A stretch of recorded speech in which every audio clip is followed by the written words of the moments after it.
ইমামের পাহারায় বিয়ে দিছে, আর মিলন করানোর পরে বউ আবার ফেরত দিছে। বলেন এরা কি ইমাম? আপনারা বলেন হুজুর, কিন্তু আমি বলি কুকুর। এরা কুকুর বললে কম বলা হয়, কারণ আল্লাহ বলেছেন কি, বালহুম আদাল, তারা তার চেয়েও জঘন্য। নাউযুবিল্লাহ, আস্তাগফিরুল্লাহ, আস্তাগফিরুল্লাহ, আস্তাগফিরুল্লাহ। আপনারা এটা যদি উমরের যুগ হতো, তাহলে এদেরকে রজম করে একবারে বুক পর্যন্ত পুঁতে দিয়ে চারিদিক থেকে পাথর মেরে হত্যা করা হতো। বুঝছেন?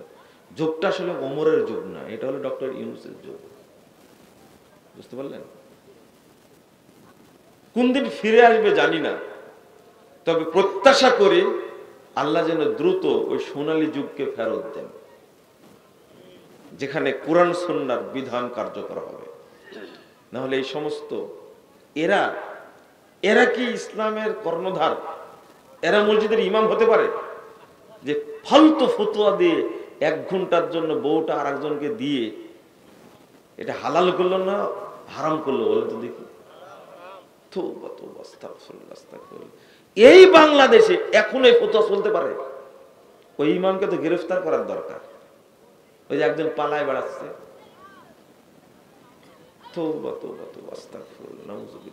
শোনেন, তালাক বিধান শরীয়তের কি বিধান? স্বামী স্ত্রী মনোমান্য তালাক দিতেই পারে, এর সাথে অনেক ঘটনা আছে। তো এক বৈঠকে যদি বাংলাদেশের নিয়ম আছে, তালাক তো বউকে দেয়, ওর মাকেও দেয়, ওর বোনকেও দেয়, বলে তোর গোষ্ঠী শুদ্ধি তার বলে না। এটা প্রথমত যারা তালাক দেয়, নর্মাল ভাবে তালাক দেয়, কিছু নাই তালাক পট করে বলে দিলে, এদের বিয়ে না করাই দরকার ছিল। বুঝছেন? এরা কাপুরুষ। তালাক দেওয়ার আগে অনেকগুলো পন্থা আছে। পিটায়া সোজা করে দেবে আগে, বুঝলেন? তাও শুনলো না যখন, এবার বাপের বাড়ি থেকে বাবুর বাড়ি পাঠা দেবে। তা আর একটা মাধ্যম আছে, স্ত্রীর সাথে কথা বলতেও করে দিবে, আলাদা ঘরে থাকবে। তাও যদি সোজা না হয়, কোথায় পাঠাতে হবে? বাপের বাড়ি পাঠাতে হবে। যাও, বাপ কতদিন রাখতে পারে বুঝা দেখা যাক। বুঝতে পারলেন? বাপ তো জানে আমি কোন জিনিস জন্ম দিয়েছি, জানে না বাপ? বাপ জানে না? খুব ভালো করে জানে। আর বাপের কাছে যেটা আছে ওইটা যে কেমন, এটাও বাপ জানে, কিন্তু বুঝেন না কথা? খুব ভালো জানে। এখন শুনেন, এটা পন্থা। বিয়ে কি হয় তালাক দেওয়ার জন্য? বলেন তো দেখি। এরা তো কাপুরুষ, তালাক দেবে কি জন্য? কিন্তু তালাক না দিয়ে উপায় নাই, কারণ ওই ডিমান্ড নিয়ে বিয়ে করেছে যে, বুঝেননি? পালসার গাড়ি নিয়েছে, মহারণা ধরেছে 10 লাখ টাকা। ওর 14 পুরুষ মিলে 10 লাখ টাকা সংগ্রহ করতে পারবে না, কিন্তু মহারা পাচ্ছে কয় লাখ? 10 লাখ। এখনো তালাকও দিতে পারে না, একটা বড় মুসিবতের। আর বাংলাদেশের আইন, তালাক দিলে হাজবেন্ডকে জেল খাটতেই হবে, এটা নাকি আইনই করা আছে। জামিন নাই। এই কেসের কি নাই? জামিন নাই, এটা লেখায় আছে নাকি। বুঝতে পারলেন? এখন কি করবে সে? কেন তালাক? এরপরও বিধান হলো, 1 মাজলিসে যদি তালাক দেয় 3টা না 3000 বার বলে, 3 কোটি বার বলে, তালাক কয়টা হবে? 1টা। সুন্নাত দিকে ফিরে যেতে হবে। 2 নম্বর, যদি বউ না রাখতে চায়, আর 1 মাসে আর 1টা দিবে। কয়টা হলো? যদি না রাখতে চায়, 3য় মাসে আর 1টা দিবে, দিয়ে কি শেষ। তুই 1 বৈঠকে 10 তালাক দিলে, 10,000 তালাক দিল, তালাক কয়টা হলো? 1টা। তাহলে এই ওয়াইফকে ফেরত নেওয়া যাবে। যে 3 মাসের মধ্যে ফেরত নাই, তো আলহামদুলিল্লাহ, কোনো সমস্যা নাই, এমনি ফেরত নিতে পারবে। কিন্তু যদি পার হয়ে যায়, বিয়েটা বিচ্ছিন্ন যদি হয়ে যায়, তাহলে ওই স্বামীর কাছে যদি আবার চলে আসতে চায়, তালাক কয়টা হয়েছে? 1টা। 3 মাস পার হয়ে গেছে, 3 তালাক দেওয়া, এটা হলো সুন্নাহ বিরোধী। প্রথমত সুন্নাহ বিরোধী কাজ করেছে। 2 নম্বর, এই 3 তালাক অবৈধ তালাক দেওয়ার কারণে এই স্বামীর সাথে আবার সংসার করার জন্য আবার জেনায় লিপ্ত করাইছে। বুঝতে পারলেন? কয় তালাক যেহেতু হয়ে গেছে, 3 মাসে 3 তালাক দেওয়ার পরে স্বামী হারাম হয়ে যায়। কি হয়ে যায়? হারাম হয়ে যায়। তাও স্বামী দিলে, স্ত্রী দিলে না। স্ত্রী তালাক দিতে পারে না। বুঝছেন কথা? এবার শুনেন, 3 মাসে 3 তালাক দেওয়ার পরে স্ত্রী হারাম হয়ে গেল, ওই স্ত্রী আর আপনার জন্য বৈধ না। কি করা লাগবে? স্বেচ্ছায় যদি ওই মহিলার কোথাও বিয়ে হয়, স্বেচ্ছায় যদি সেখান থেকে তালাক হয়, তাহলে এই পুরুষের সাথে আগের স্বামীর সাথে বিয়ে করতে পারবে। হাত্তা তানকিহা জাওজান গায়রা। এখন এই 3 তালাক দিয়ে, একদিনের মধ্যে 3 তালাক দিয়ে ওইটাকে বৈধ করার জন্য আর এক ষাঁড়ের সাথে বিয়ে দিয়ে মেয়েটাকে ধর্ষণ করে পরের দিন আবার বিয়ে করে। এর নাম কি? হিল্লা বিয়ে। এই তো এর নাম হলো কি? হিল্লা বিয়ে। নাউযুবিল্লাহ, আস্তাগফিরুল্লাহ। আচ্ছা, ইসলাম কি এত নোংরা কাজ করতে পারে মনে করেছেন? তো এখন আপনার কি বক্তব্য বুঝাবে? এখন তো হিল্লা নিয়ে ব্যস্ত আপনার। কত পুরুষ মনে মনে ভাবছে যে এই সুযোগটা আমাকে দিল না কেন? আবার ঠিক বলছে, আপনারা ঠিকও বলছেন, তাই না? আস্তাগফিরুল্লাহ। আগে তো শুনতাম যে অন্তত 1 রাত রাখতে হবে। কয় রাত? আর বিয়ে দেয় কার কাছে? বুড়ার কাছে। কার কাছে?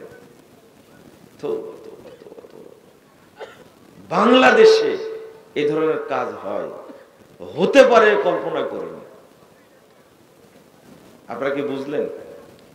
এই তালে থাকার দরকার নাই। গতকাল 16 ডিসেম্বর যায়নি? 16 ডিসেম্বরে যা করেছেন আপনারা, যা করেছেন, একবারে বান্দা ঘোড়া ছাড়া পেয়েছে। বুঝতে পারলেন? আনন্দ করলে কি এইভাবে করতে হবে আনন্দ? আমি কোনোদিন এটা দেখিনি। আর 16 বছর তো ছিল না, 18 বছর তো ছিল না, তাই না? ছাড়া পেয়ে যা করেছেন, যে পাপ করেছেন, এই পাপগুলো থেকে মুক্তির জন্য আপনাকে আজীবন কাটতে হবে। আজীবন কাটতে হবে। যে অন্যায় করেছেন, নারী পুরুষ মিলে যে অবস্থা সৃষ্টি করেছিলেন, তো এই নিয়ে আমার কথা বলার দরকার নাই। আমি যে বিষয়ে কথা বলে ওর উপরে বলতে থাকি, দেখি কোনো কাজ হয় কিনা। নিঃসন্দেহে আপনার সালাত যদি আল্লাহর কাছে কবুল হয়, আপনি যদি মুসল্লি হন, তাহলে যে এই 16 ডিসেম্বরের কনসার্টে যেতে পারবেন? পারতেন না, পারতেন না। আল্লাহ রাব্বুল আলামিন বলছেন, ওয়াকিমিস সালাহ ইন্নাস সালাতা তানহা আনিল ফাহশাই ওয়াল মুনকার ওয়ালা যিকরুল্লাহি আকবার। সূরা আনকাবুত 45 নম্বর আয়াত।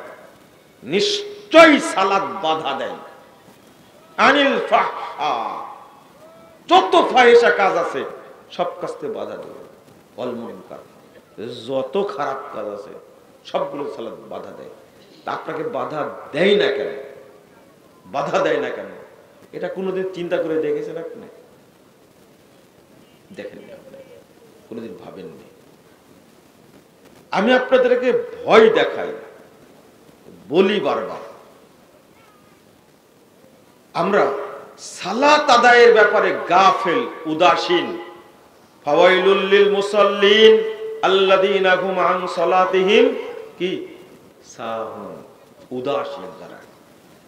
আপনি উদাসীন কিভাবে হয়েছেন, গাফেল কিভাবে হয়েছেন, সেটা আপনাকে বোঝা লাগবে একটু। আর এই গইয়াটা কি, ওয়াইলটা কি? ইবনে মাসউদ রাদিয়াল্লাহু আনহু বলছেন, ওয়াদিন ফি জাহান্নাম, জাহান্নামের মধ্যে একটা উপত্যকা আছে, একটা অঞ্চল আছে, বাইদুল কর, যে জাহান্নামটা সবচেয়ে গভীর, খবিসুত্তম, যে জাহান্নামের খাদ্য হলো অপবিত্র দুর্গন্ধযুক্ত পচা। নাউযুবিল্লাহ, আস্তাগফিরুল্লাহ। তাহলে এটাকে জাহান্নামের সেল বলতে পারবেন। জেলের মধ্যে জেল, তার নাম কি? সেল। তো এই জাহান্নামে যে সেল আছে, এই সেলের নাম হলো গাইয়া, এই সেলের নাম হলো ওয়াইল। এই সেলের মধ্যে থাকবে যারা মুনাফিক মুসল্লি, তারা। তাহলে মুনাফিক মুসল্লি সালাত কি কবুল হয়? সম্ভাবনা আছে। যার মধ্যে নিফাক থাকে তার মধ্যে ঈমান থাকে না, ঈমান থাকে না।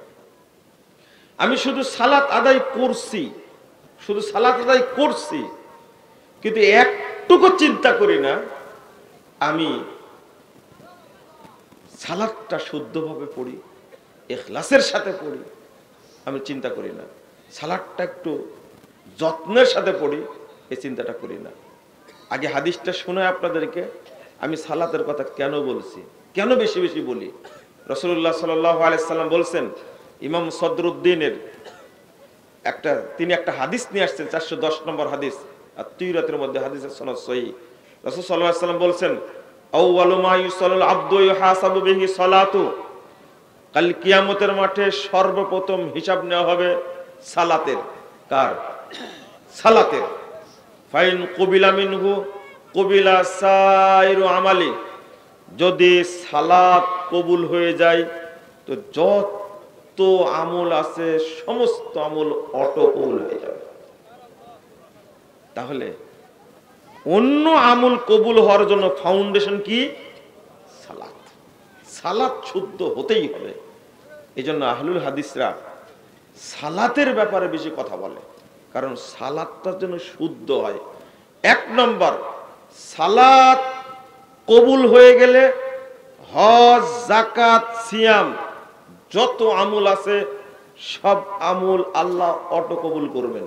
2, সালাত যদি তার সঠিক হয়, প্রকৃত যদি মুসল্লি হয়, তার দ্বারা ফাহেশা, অন্যায়, নোংরা কোনো কাজ সংগঠিত হবে না। এটা আল্লাহ বলছেন, অন্য কারো কথা না। কার কথা? আল্লাহর কথা। কিন্তু একজন মুসল্লি 50 বছর যাবত সালাত আদায় করছে, আপনি বলেন তো দেখি, আপনি বলেন এই লোকটা 50 বছর যাবত জিনা করে কি করে? বলেন। একজন ব্যক্তি 60 বছর যাবত সালাত করছে, কিন্তু 60 বছর যাবতই সে সুদ খাচ্ছে। একে বলা হয় যে পাপকে পরোয়া করে না, সে মুনাফিক। সে কি? মাওকুফ সূত্রে বর্ণিত হয়েছে ইবনে মাসউদ রাদিয়াল্লাহু আনহু থেকে যে ইন্নামাল মুমিন ইয়ারা যুনুবাহু কান্নাহু কায়দুন তাহতা জাবালিন ইয়াখাফু আন ইয়াকা আলাইহি। মুমিন ওই ব্যক্তিকে বলে যে ব্যক্তি নিজের পাপকে মনে করে আমার উপরে বিশাল পাহাড়, যে কোনো সময় আমার পাপের কারণে পাহাড়টা পড়ে যাবে, আমাকে আল্লাহ ধ্বংস করে দিবেন। এই ভয়টা যে ব্যক্তি করে, যার মধ্যে এই ভয় আছে, তার নাম কি? মুমিন। তার নাম কি? মুমিন। ওয়া আম্মাল ফাজির, আর মুনাফিক ওই ব্যক্তি ইয়ারা যুনুবাহু কাযুবাবিন মাররাল আনফি, আর মুনাফিক ওই ব্যক্তি যে ব্যক্তি পাপকে পরোয়া করে না, পাপ করতেই থাকে, পাপ করতেই থাকে। আর একটা মিলিয়ে নেন, নামাজ পড়ে সাথে সাথে পাপ করতেই থাকে, এটা হলো মুনাফিক মুসলমান। বুঝলেন না মনে হয় কথাটা? নামাজ পড়ে মিথ্যা কথা বলে, নামাজ পড়ে মুনাফিকি করে, নামাজ পড়ে জিনা করে, নামাজ পড়ে আত্মসাৎ করে। যেমন একজন ব্যক্তি নামাজ পড়ে, পাসপোর্ট অফিসে চাকরি করে, সে দুর্নীতি করে। পাসপোর্ট অফিসে, সচিবালয়ে, এক কথায় সরকারের যত অফিস আছে বাংলাদেশে, কোন অফিসের লোক তার রক্ত হালাল এটা মনে হয় না। অথচ নামাজ পড়ে, মাথায় কি আছে? টুপি আছে, গায়ে পাঞ্জাবি আছে, আজান হলে মসজিদে যায়, কিন্তু বিদ্যুৎ অফিসে বসে হাজার হাজার কোটি কোটি টাকা তারা আত্মসাৎ করছে। সরকারের সম্পদ আত্মসাৎ করছে তারা, কাস্টমসে, ভূমি অফিসে, থানা বলেন, লা হাওলা ওয়ালা কুওয়াতা ইল্লা বিল্লাহ, জেলা বলেন, ইউনিয়ন বলেন, কোন জায়গাতে ঘুষ ছাড়া কাজ হয় না। ঘুষ ছাড়া কাজ হয় না, ঘুষ খাই। বলেন তো, নামাজ পড়ে ঘুষ খায়, এই মুসল্লি না মুনাফিক? মুনাফিক। আমি এটা বলতে চাচ্ছি, আপনি কি বুঝতে পারছেন? নামাজ পড়ে মিথ্যা কথা বলে, বলে মুসল্লি না মুনাফিক? মুনাফিক। আর যে পাপকে পরোয়া করে না, পাপকে পরোয়া করলে কি নামাজ পড়ে সুদ খায়, নামাজ পড়ে জিনা করে, নামাজ পড়ে ঘুষ খায়? কোনোদিনই হতে পারে না। এটা এ মূলত মুনাফিক মুসল্লি। কি মুসল্লি? সেই সাথে আমি আরেকটা কথা বলি যে আল্লাহ রাসূল সাল্লাল্লাহু আলাইহি ওয়াসাল্লাম বলছেন, ইন্নাল্লাহা ইউবগিজু কুল্লা আলিমিন বিদ-দুনিয়া জাহিলিন বিল আখিরাহ। আল্লাহ রাসূল বলছেন, যারা দুনিয়াবি জ্ঞান সম্পর্কে অনেক জানে কিন্তু পরকালের জ্ঞানের ব্যাপারে তারা কি? অজ্ঞ। কি? জাহেল। জাহেল বললে আপনারা মন খারাপ করছেন, তাই না? নবী মুহাম্মদ সাল্লাল্লাহু আলাইহি ওয়াসাল্লাম বলছেন জাহেল, আমি বললে মন খারাপ হয় কেন আপনাদের? হ্যাঁ, আপনারা তো বুঝেন না। আল্লাহর নবী বলছেন, আপনি ভালো করে শুনেন, ইন্নাল্লাহা ইউবগিজু কুল্লা আলিমিন বিদ-দুনিয়া, যত মানুষ আছে যারা দুনিয়াবি জ্ঞান সম্পর্কে অভিজ্ঞ, প্রাজ্ঞ, পণ্ডিত, যেই হোক না কেন, কুল্লা আলিমিন, যত মানুষ আছে, মানুষের মধ্যে যত লোক আছে, যদি জ্ঞানী হয়, তারা দুনিয়াবি ব্যাপারে আর দিন সম্পর্কে যদি না জানে, পরকাল সম্পর্কে যদি না জানে, তাহলে আল্লাহ নবী বলছেন সে জাহেল। আর এদের উপরে আল্লাহ রাব্বুল আলামিন গজব বর্ষণ করেন। কি বর্ষণ করেন? গজব বর্ষণ করেন। আল্লাহ বলছেন সূরা রোম 8 নম্বর আয়াত বলছেন, না 7 নম্বর আয়াত, আল্লাহ বলছেন, ইয়ালামুনা যাহিরাম মিনাল হায়াতিদ দুনিয়া ওয়া হুম ফিল আখিরাতি হুম গাফিলুন। তারা দুনিয়া সম্পর্কে অনেক জানে, তারা দুনিয়া সম্পর্কে কি? অনেক জানে, কিন্তু পরকাল সম্পর্কে গাফেল। ভালো করে শুনে নেন, বাংলাদেশের অধিকাংশ যারা জেনারেল শিক্ষিত মানুষ, যারা অধিকাংশ জেনারেল শিক্ষিত মানুষ, সবার কথা বলবো না, বড় বড় ডিগ্রি আছে, তারা দিন সম্পর্কে গাফেল। দিন সম্পর্কে কি? গাফেল। গাফেল মানে কি জানেন? একদিকে তারা অভিশপ্ত, আর একদিকে গাফেল। গাফেল বলতে বোঝাচ্ছে, একজন ব্যক্তি দেখেন এত জানে বাংলাদেশের, বিশেষ করে আমরা যখন কলাম পড়ি বিভিন্ন সাংবাদিকের, এত জানো, আগামীকাল রাজনীতির একটা বিষয় আলোচনা হবে, ও পয়েন্টগুলো লেখার মধ্যে দিয়ে দেয়। ও কত চিন্তা করে ভাবেন তাহলে। যারা সংবিধান বিশেষজ্ঞ, এরা এতই পাণ্ডিত্য রাখে, সংবিধান সংস্কার হবে, ও আগে সব পয়েন্টগুলো দিতে পারে, কিন্তু ও পয়েন্টগুলো দিয়ে দেয়, আর ওই পয়েন্ট নিয়ে পরের দিন আলোচনা করে। তাহলে ও সাধারণ কোনো লোক না। আমি আপনাকে আরো বুঝাচ্ছি, এক একজন ডাক্তার, এত বড় বড় ডাক্তার, এক একজন ইঞ্জিনিয়ার, এত বড় বড় ইঞ্জিনিয়ার, তারা এত পড়াশোনা করে। আচ্ছা, বিসিএস ক্যাডার হতে কি সাধারণ পড়াশোনা করলে হয়?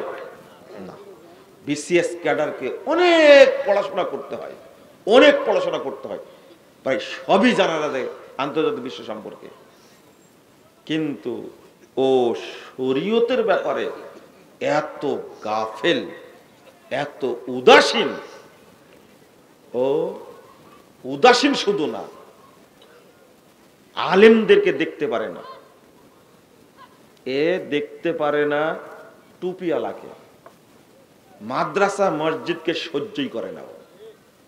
বুঝতে পারলেন? আমরা ভালো বুঝি। এই মানুষটাকে জিজ্ঞেস করেন, টাস টাস করে উত্তর দেবে, সব জানে। ওই যে টকশো করে না, টকশো তো আপনারা শোনেন মনে হয়, তাই না? আমরা এগুলো শোনার সুযোগ হয় না। তো তারা জ্ঞান রাখেন এটা বলতে পারবেন না। বর্তমান রাজনীতিবিদ যারা আছে, এমনি কি রাজনীতি করে? জানে, কিন্তু আক্ষেপটা হলো তারা দুনিয়াবি বিষয়ে কি বলেন, গাফেল। দুনিয়াবি বিষয়ে তারা কি বলে, দিনের বিষয়ে গাফেল, আর দুনিয়ার ব্যাপারে কি এক্সপার্ট, পাকাপোক্ত, কঠিন।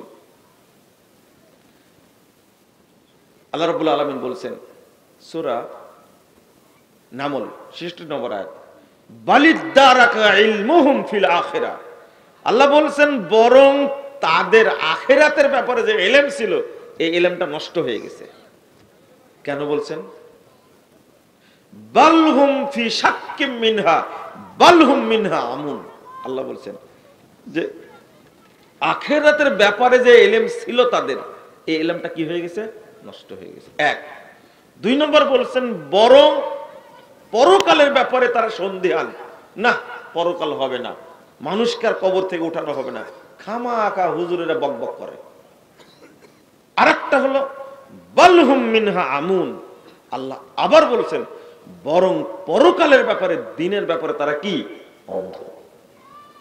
আপনি সালাত আদায় করেন, কিন্তু আপনি সালাতের মধ্যে মনোযোগী না, সব জানা আছে আপনার, বলেন তো আপনি সালাতের মধ্যে যখন পড়ছেন আল্লাহুম্মা বাঈদ বাইনি ওয়া বাইনা খাতায়ায়া কামা বা'আদতা বাইনাল মাশরিকি ওয়াল মাগরিব, এটা জানেন না কেন বলেন তো দেখি?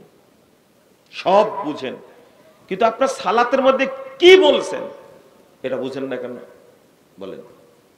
মানে আপনি গাফেল। প্রথমত মানুষকে দেখানোর জন্য পড়েন, আপনি না পড়লে কি করা যায়? 80 বছর বয়স হয়েছে, এরপরে আপনি দাড়ি কাটছেন, 80 বছর বয়সে চামড়া ঢিল হয়ে গেছে, টান দিয়ে কাটেন আপনি। কেন? কেন বলেন দেখি? এটা শরীয়তের উপর আপনার অবজ্ঞা। আপনি সব জানেন, কিন্তু জানেন না কি শুধু আপনি যে সালাত পড়ছেন এই সালাতের নেকি হবে না। প্রশ্ন আসেন, আপনি গাফেল। আপনি এত জানেন, কিন্তু সালাতের ব্যাপারে আপনি গাফেল কেন? আপনাকে আবারও শোনাচ্ছি ভালো করে। রাসূল সাল্লাল্লাহু আলাইহি সাল্লাম বলছেন ইন্নার রাজুল লা ইউসাল্লি সিত্তিনা সানা, তারা সালাত আদায় করবে, কোন ব্যক্তি সালাত আদায় করবে 60 বছর যাবত, মা তুকবালু লাহু সালাতুন, তার সালাত কবুল হবে না, কোন সালাত কবুল হবে না। কেন বললেন এটা? 387 নম্বর হাদিস, তাবরানী কাবীরের মধ্যে এসেছে। রাসূল সাল্লাল্লাহু আলাইহি সাল্লাম বলছেন তারা রুব্বা মুসাল্লিন লা খায়রা ফি, আবার বলেন, আবার শুনেন, কতক মুসল্লি সালাত আদায় করে, অনেক মুসল্লি সালাত আদায় করে, কিন্তু সেই সালাতের কোনো নেকি নাই। রাসূল সাল্লাল্লাহু আলাইহি সাল্লাম বলেছেন রুব্বা মুসাল্লিন লা খলাকা লাহু ইনদাল্লাহি আযজা ওয়া জাল, বহু মুসল্লি সালাত আদায় করে, কিন্তু আল্লাহর কাছে তার কোনো নেকি অংশ নাই। আপনি কি বুঝতে পারছেন কথাগুলো? বুঝেননি কথা? আচ্ছা বলেন তো কোন মুসল্লিকে বললেন এইগুলো? আমার প্রশ্ন, কোন মুসল্লিকে বলছেন সালাত পড়ে কিন্তু কি নাই? নেকি নাই, নেকি নাই। দেখেন একজন দিনদার ব্যক্তি কিন্তু অশিক্ষিত, কি অশিক্ষিত, কিন্তু লোকটার মধ্যে তাকওয়া আছে। কি আছে? তাকওয়া আছে। ও কি সালাতের ব্যাপারে গাফেল বলেন তো দেখি? না না। আজকে একবারে আল্লাহর কসম করে বলছে আজকের কথা, আজকে সৈয়দপুর এয়ারপোর্টে নামছি, নেমে আমি সালাত পড়তে গেলাম এয়ারপোর্টের ছোট্ট মসজিদ, ওখানে সালাত পড়তে, আজকের কথা বলছি, আজকের কথা। তা আমি সালাত শুরু করে সূরা ফাতিহার মাঝামাঝি গেছি। সূরা ফাতিহার কি ভালো করে শুনুন, মাঝামাঝি গেছি। আর একটা লোক এসে বসে গেল সালাত পড়তে, সাদা দাড়ি, প্যান্ট শার্ট পরা আছে। সে সালাত পড়তে গিয়ে শুরু করলো সালাতটা, যখন আমার সূরা ফাতিহা কি মাঝামাঝি। আমি কিন্তু বেশি সূরা পড়ি, বড় সূরা পড়িনি। আমি সূরা ইজা জা নাসরুল্লাহ, সূরা নাসর পড়েছি আমি, বুঝতে পারলেন?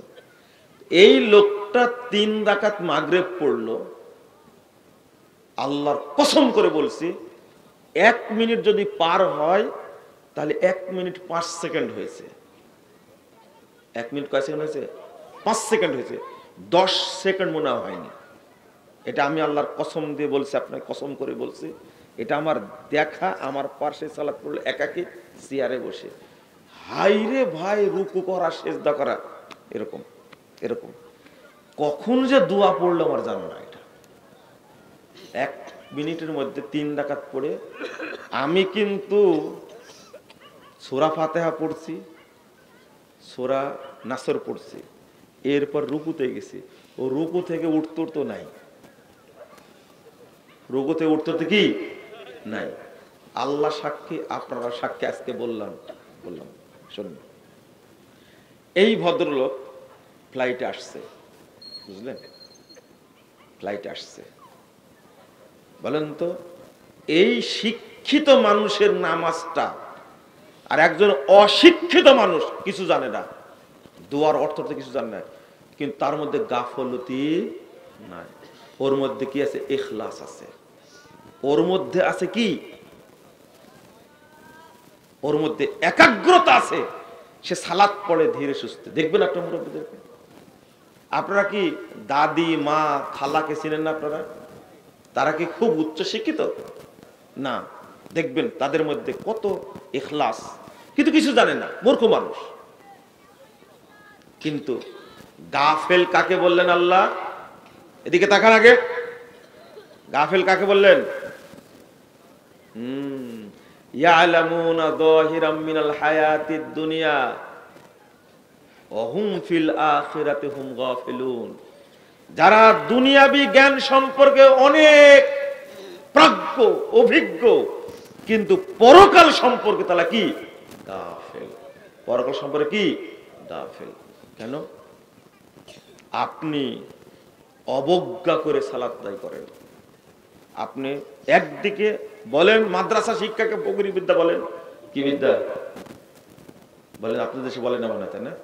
ফকিরি বিদ্যা। এই যে 3-4টা ছেলে হেফজুল করলো, তারপরে কি আপনার মেয়েরা 3টা পাগড়ি নিল, এরা পাগড়ি নিল, ওরা কি নেকাব নাকি বলে হিজাব নিল। আচ্ছা হলো, শোনেন শোনেন, আপনি দেখেন এর মধ্যে একজনও এমবিবিএস ডাক্তারের মেয়ে নাই, জিজ্ঞেস করেন, ছেলে নাই।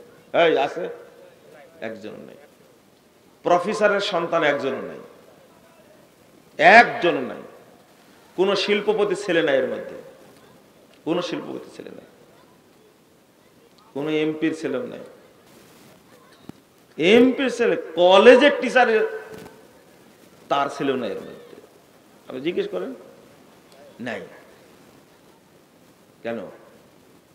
কেন নাই? উত্তর দেন। আল্লাহ রাসূল সাল্লাল্লাহু আলাইহি ওয়াসাল্লাম বলছেন, আল্লাহ রাসূল সাল্লাল্লাহু আলাইহি ওয়াসাল্লাম বলছেন, তলাবুল ইলমি ফারিদা আলা কুল্লি মুসলিম।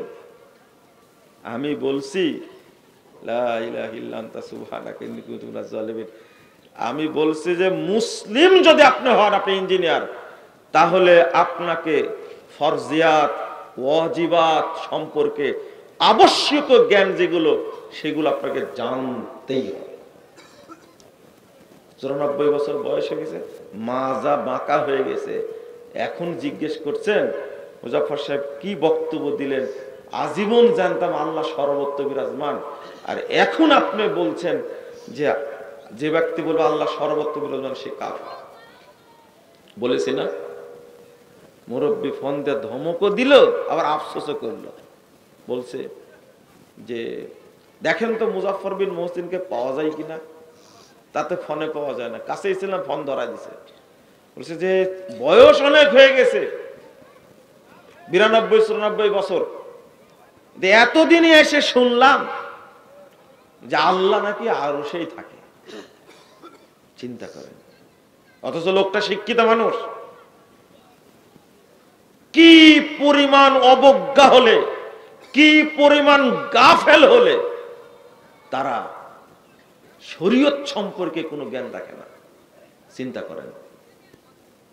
আপনি আবার ভালো করে বুঝেন, আমি সালাতের কথা বলেছি, সব জ্ঞানে প্রাজ্ঞ অভিজ্ঞ, কিন্তু সালাতের ব্যাপারে কি গাফেল। গাফেল গাফেল বুঝেই না। 60 বছর 70 বছর যাবত পড়ছে সালাত, কিন্তু সালাতের মধ্যে কি পড়ে সেটা এখনো কি বুঝে না। বুঝে না কত বড় কি পরিমাণ গাফলতি। আর একটা কথা শুনে রাখেন, ফরজ সালাতের আগে পরে যে জিকিরগুলো আছে, আমি এই জিকিরগুলো সম্পর্কে বলিনি। আমি বলছি যে সকাল সন্ধ্যার জিকির আপনি অর্থ না জেনে কোনো শুনলে পড়লে সমস্যা নাই। কোরআন তেলাওয়াত কিছুই অর্থ জানেন আপনি, করবেন নেকি পাবেন 10 নেকি, 10 থেকে 700 থেকে অসংখ্য গুণান্বিত হবে, পড়েন, কোনো সমস্যা নাই। আমি বলেছি যারা বলে কোরআন তেলাওয়াত করবেন অর্থ বুঝেন না, তাদের কোনো নেকি হবে না, এই ফতোয়া ভুল, এটা ঠিক না। পড়লেই নেকি হবে কোরআন, কথা বুঝতে বললেন? কিন্তু এই ভদ্রলোক কি করে, কোরআন তেলাওয়াত শিখেনি, কি করে বাংলা উচ্চারণ করে কোরআন তেলাওয়াত করে। কি করে? বক্তব্য দিয়ে দিয়েছি, বুড়া মানুষ সামনে দাঁড়িয়ে বলছে আপনি এই সমস্ত উল্টা পাল্টা ফতোয়া দিবেন না। কি ফতোয়া দিলাম উল্টা পাল্টা? দেখেন মানুষ লোড নিতে পারে না, তো উল্টা পাল্টা ফতোয়া দিই।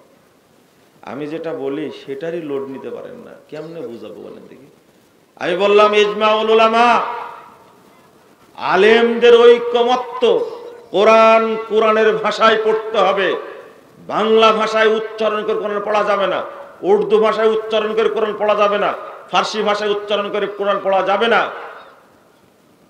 ইংরেজি ভাষায় উচ্চারণ করে কোরআন পড়া যাবে না, চীনা ভাষায় উচ্চারণ করে কোরআন পড়া যাবে না, ফ্রেঞ্চ ভাষায় উচ্চারণ করে কোরআন পড়া যাবে না, হারাম, এটা হারাম।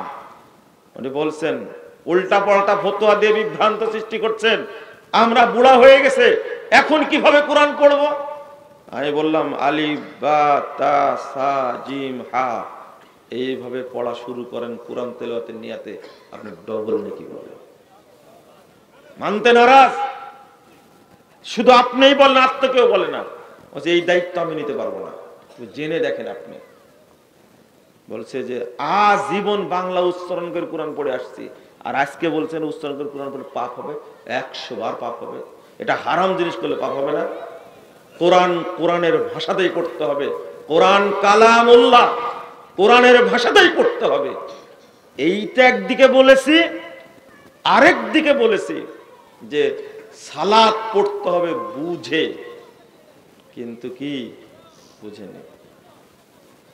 ইমাম ইবনে তাইমিয়া রাহিমাহুল্লাহ তিনি বলছেন সালাত পড়া উচিত কিভাবে, মা ইউমারু বিহি মিন তাদাব্বুরিল আল কালামিত তাইয়্যিব ওয়াল আমালিস সালিহ আল্লাযী ফিস সালাহ।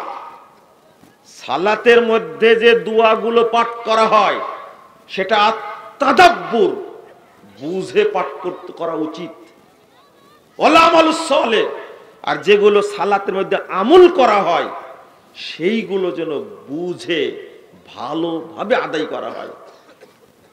আর যদি লোকটা গাফেল হয়, 22 নম্বর খণ্ডের ফতোয়া ইবনে তাইমিয়া 22 নম্বর খণ্ডের 611 612 পৃষ্ঠা আপনি একটু পড়ে নিবেন। পড়তে পারবেন না তো, আপনি সব জানেন, কিন্তু কি জানেন না? কি জানেন না? আমি যখনই বলে ফেললাম আপনাকে এটা, তখন রাগ গেলেন। রাগ হবে কেন আপনার? আপনি শিখেন, চেষ্টা করেন, কথা তো আমার না। মা মানাল ফাহমা ওয়া শুহুদাল কলব, যে অন্তরে খুশু ধরে রাখতে পারে না, সালাতের মধ্যে খুশু ধরতে পারে না, মানে আল ফাহম, যে সালাত বুঝে না, বিহাইসু ইয়াকুনুর রাজুলু গাফিলান, ওই ব্যক্তি কি গাফেল। ফাহাদা লা রাইবা আন্নাহু ইয়ামনাউল সাওয়াব, কোনো সন্দেহ নাই তার